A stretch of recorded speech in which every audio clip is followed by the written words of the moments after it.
In EMEA, as I'm sure some of your listeners and watchers will know, it is very strictly enforced.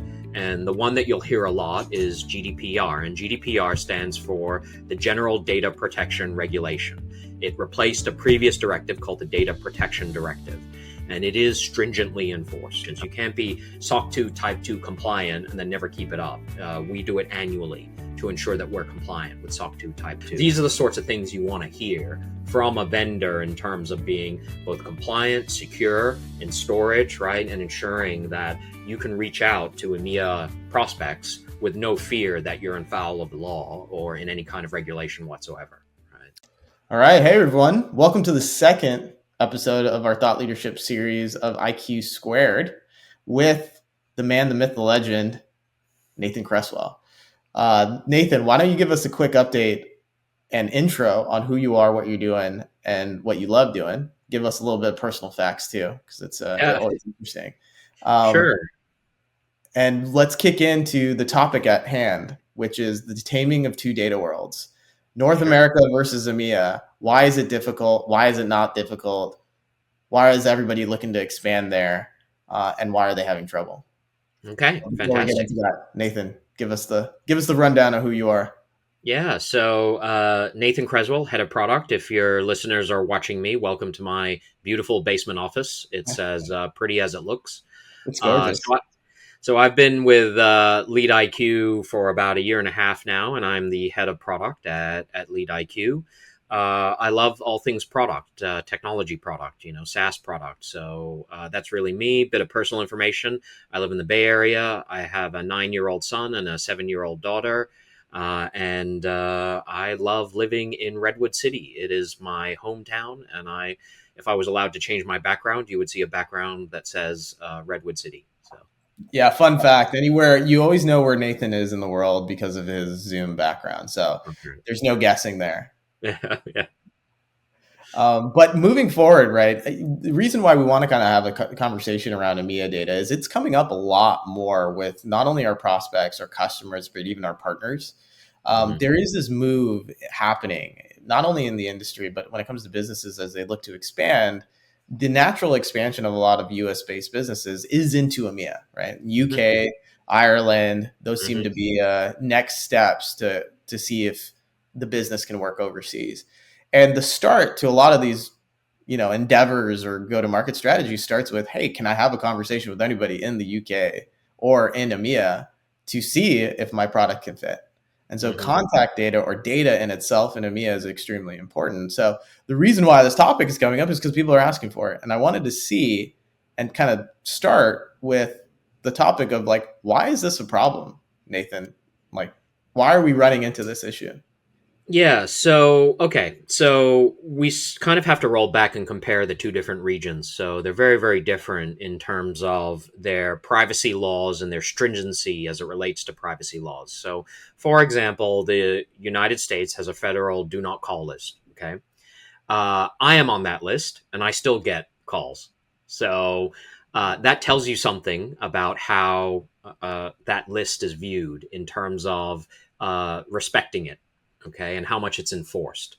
So in addition, I believe last I looked, there's about 300 million phone numbers on that do not call list in America. There's about, depending on last census, 300 to 330 million people in the US, right?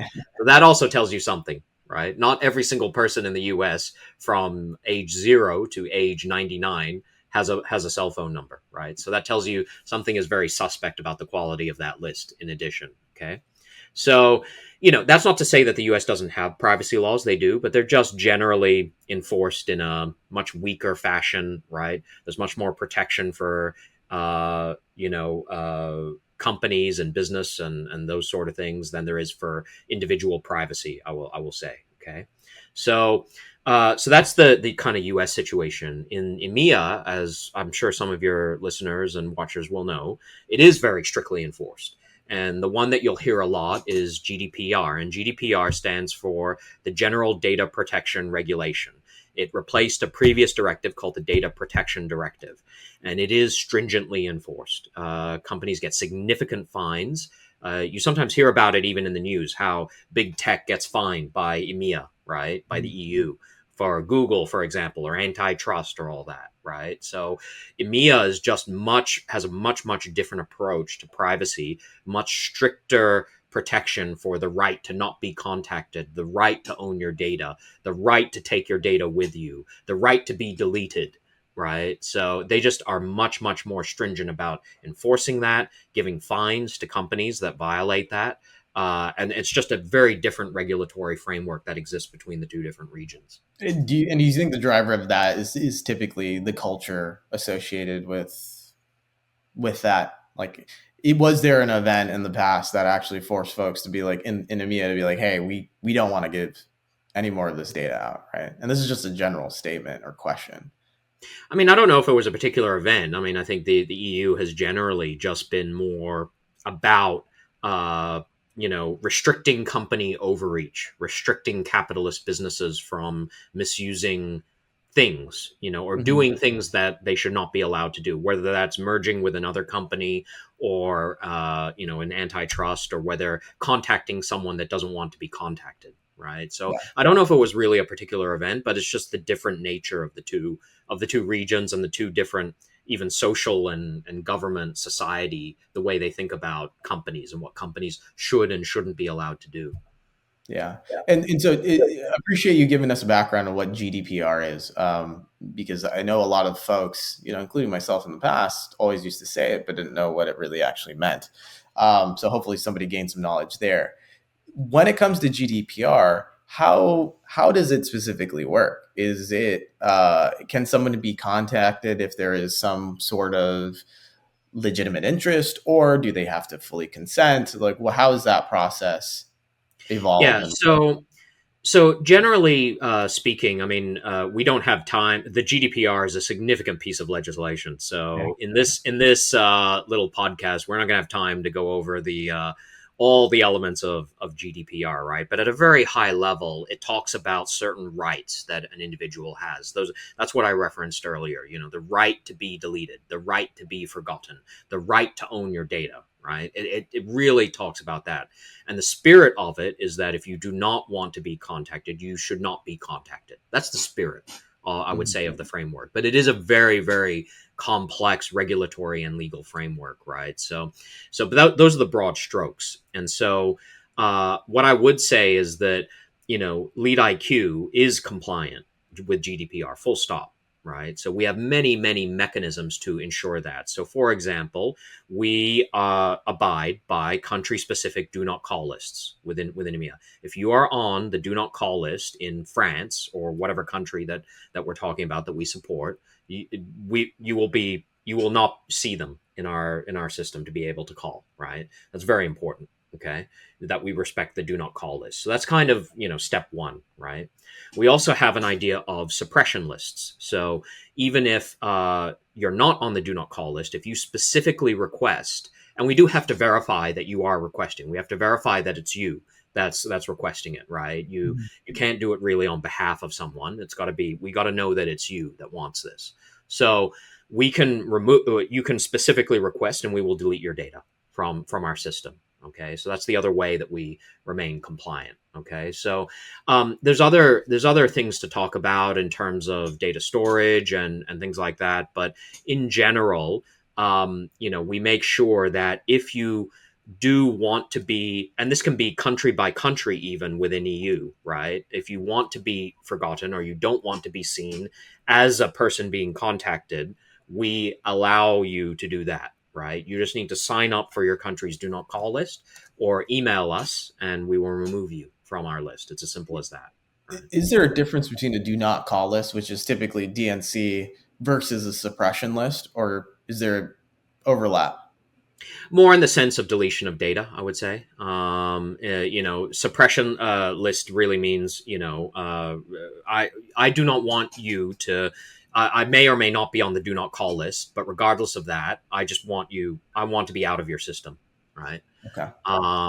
Whereas the do not call list is more like I'm on the do not call list and I just don't want to be contacted.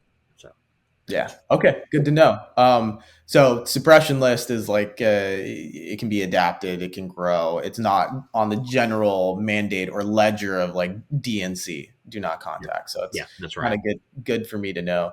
Um, what are some like use cases when it comes to folks in EMEA that a business can look at and say, okay, that user has opted in.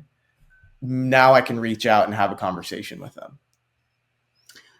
Sorry, can you explain the question a bit more? Use cases in terms of the user wanting to be contacted. Is that what you're saying? Yeah, so it's finding the green area, right? Not the gray area associated with outreach in EMEA. And so what I'm looking to try to understand is that there's yep, companies have to be GDPR compliant. There's DNC lists, there's suppression lists. Who can you Hmm. go after and have a conversation with? And Yeah. my understanding is they need to gauge some legitimate or general interest in the services that you're providing to actually be contacted in EMEA. So what are those That's use cases specifically? Yeah, Yeah. that's right. So, again, we don't have time to go over every country's specific privacy laws. There's a nice law website you can direct your listeners to that they can spend days reading the privacy regulations of specific countries in EMEA. They're significant, right? But I'll give you an example. In Germany, they have double opt in, right? Mhm. So not only does the user have to opt in, but the company has to opt in as well. It's a double opt in. They have to give specific consent to be contacted, right? Yeah. So with that concept in mind, we leave that up to the customer, right? So largely. So where we say to the customer, okay, if you need to get specific consent for your country for opt in, then that's up to you. You get that consent, right? Um, Aside from those specific country privacy laws, then the persons that can be contacted are the negative of the what I just said before. So if you are not on the DNC list and you are not on the suppression lists, then as a general, as a very generic statement, which you have to be careful about when it comes to EU privacy, yes, you can be contacted, right? But that has to be adjusted for each country's uniqueness, if that makes sense, like Germany and double opt in. That makes sense. Okay. So there are some rules and boundaries associated with who you can and cannot contact because where I was getting worried and where a lot of our clients prospects come to us is like, oh, how do I even just enter this market if there's so many rules and regulations? Is it even worth it? So this is really good information for us to have. Mm-hmm. Um, when you're kind of moving into, let's say, the folks who want to be on suppression lists or do not call lists, there's kind of a new trend happening in the market when it comes to data providers and aggregators, right? Yeah. Where the use of a waterfall of multiple data providers can be done through a table or through other providers. If somebody doesn't want to be contacted, but they're using a provider that aggregates a lot of data providers, is it the same process? Go to the provider and say, hey, I don't want to be on this list anymore. And then they would relay that information to a lot of their providers in that waterfall. Yeah, it largely is. Yeah. I mean, unfortunately, the nature of the market is that yeah, you have to go to each data provider and you have to say, if you are using us in a waterfall fashion, I do not want to be contacted. The one exception being, of course, the do not call list. I would imagine all data vendors abide by do not call list because that is a central place to get a list of people who do not want to be called. Mhm. So you would hope that most data vendors are like us and also similarly respect the do not call lists of EMEA. Yeah. So that brings into the second question on that is data acquisition, right? And Hmm. how Yeah. important it is on the data that you're looking at and acquiring. Um, how do we look at it at LeadIQ when it comes to data acquisition and the process that we take to make sure that we're providing not only the best data or highest coverage data, but also data that is compliant, especially in EMEA with GDPR, Yeah. DNC, and suppression Yeah. lists. So, without saying too much about our data vendors, which is extensive, I mean, I think that, we are the last line of defense in terms of not being contacted, if that makes any sense, right? Because we are the customer facing aspect of the data that we procure. And we get our data from many, many places, not just data vendors. But whether they have abided by that or not, we make sure we abide by that. So regardless of how we acquire the data, we make sure that we are compliant before we show the numbers to you, if that makes sense.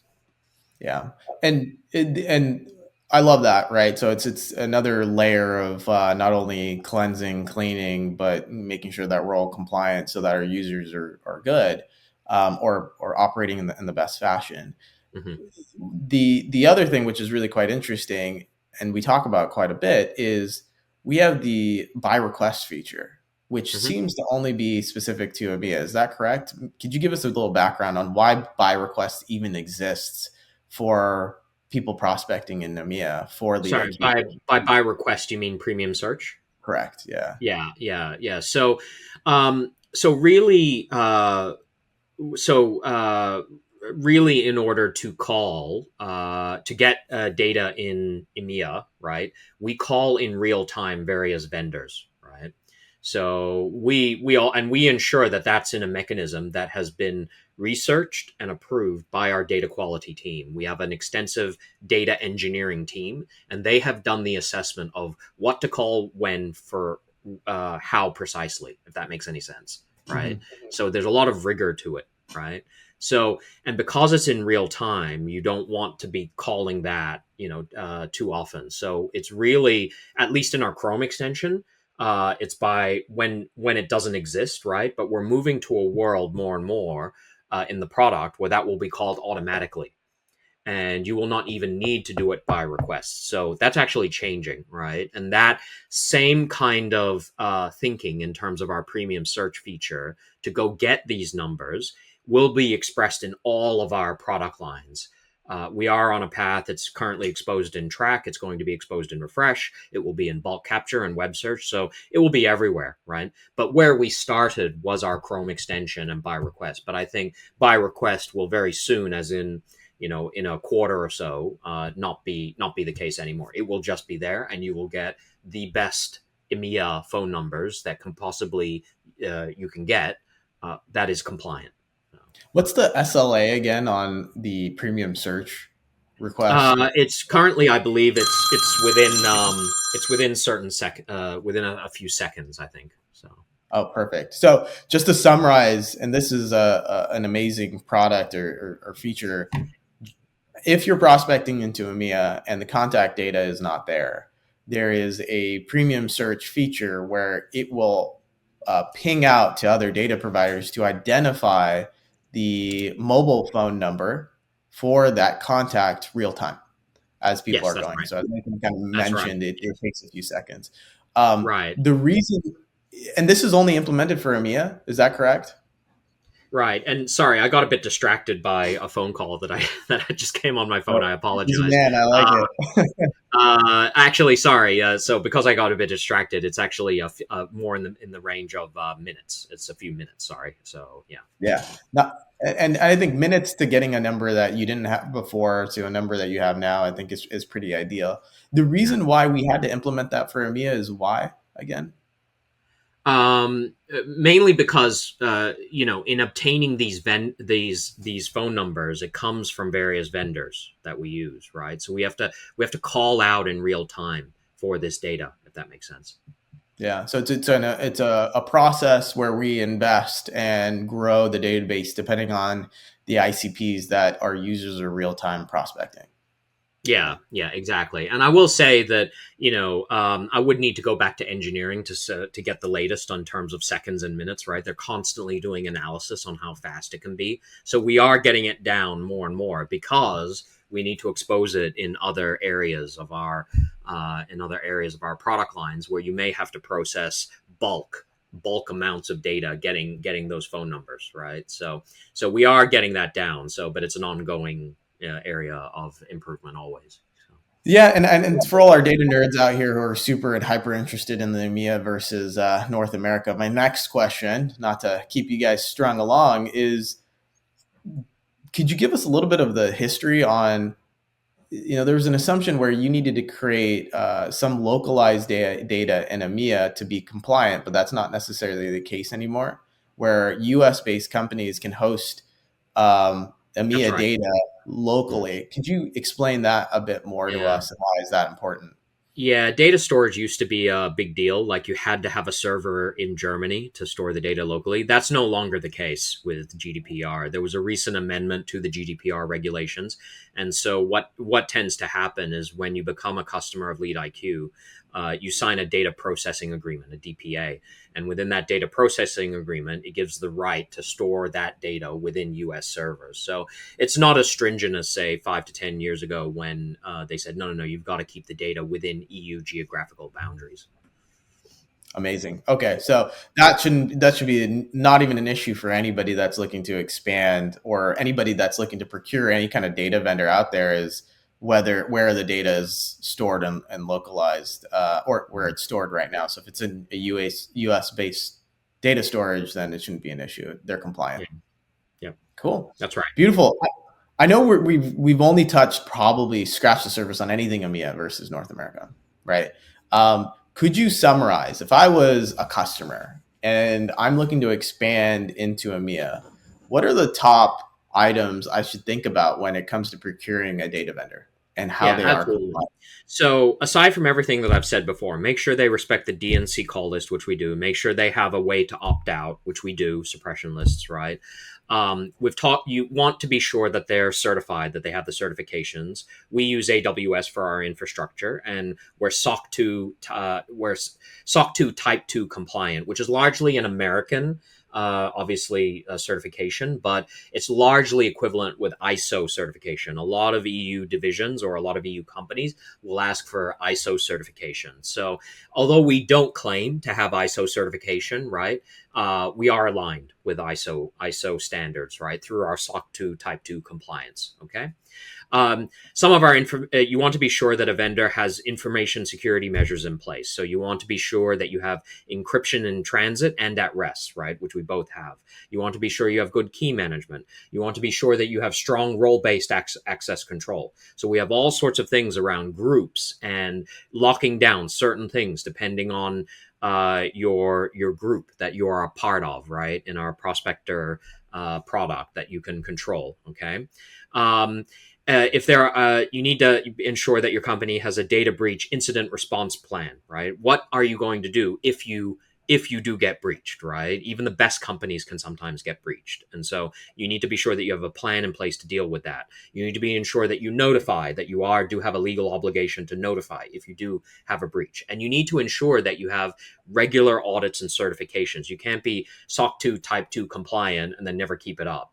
We do it annually to ensure that we're compliant with SOC 2 Type 2. You need to be sure that they've done penetration testing with third-party security experts. It's called pen test, right? So ensure that they're doing pen testing. Ensure that they're doing quarterly, if not sooner, reviews in terms of password management, user access, right? So old users should be being purged from the system, things like that, right? And that's just a kind of just a very high-level approach of, I mean, security is a whole domain area of expertise in itself. That's why chief security officers exist, right? But Yeah. these are the sorts of things you want to hear from a vendor in terms of being both compliant, secure in storage, right? And ensuring that you can reach out to EMEA prospects with no fear that you're in foul of the law or in any kind of regulation whatsoever. Right. Awesome. Well, I appreciate you summarizing all of that. I know it's a high level and there's a lot of nuances associated with each of those line items, but for us, what we'll do is we'll create a general checklist for anybody that's looking to procure data vendors within EMEA and just see if they can match these requirements, and hopefully we can provide some value into the market there too. But Nathan, appreciate you jumping on. Appreciate you giving us a rundown and dealing with my kind of general questions around EMEA versus North America data. But I've learned something. I also learned that your basement is actually not that bad. It's probably the Yeah. nicest basement I've ever seen. So, Well, yeah, you haven't seen the rest of it, so I won't turn the camera so you can see it. So. well, if there's anybody that has any other questions, feel free to message Nathan directly. We have the data. I'll give you his cell phone number to we'll give him a I, quick call. yeah, yeah, definitely. All right, thank you so much, Nabeel, and appreciate the time to chat. Thanks, Yeah, Nathan. Bye. bye.